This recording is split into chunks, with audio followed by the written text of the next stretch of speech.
The first step is to remove the 9 bolts that go around the outside of the machine. These are 7/16. If you have a nut driver, of course, that makes it much easier. Then carefully lift the cover up and towards the back of the machine so that you don't pull on the cable that goes to the computer.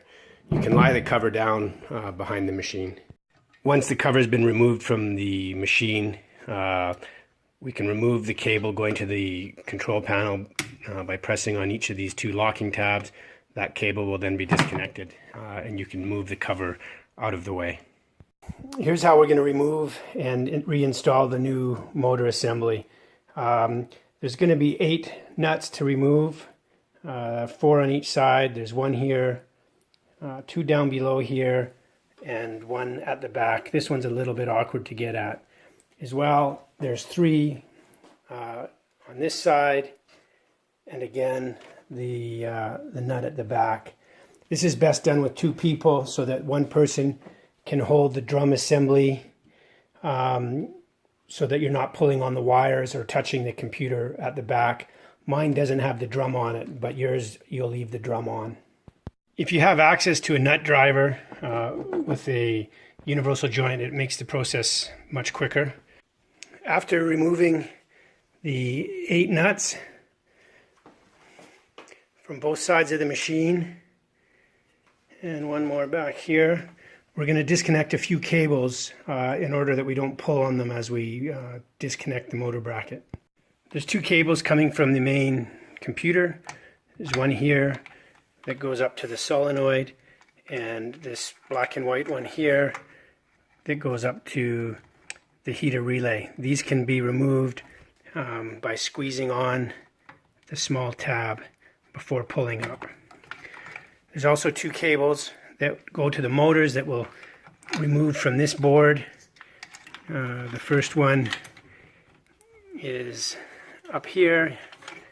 These ones are a little trickier to get at, but you can wiggle those out.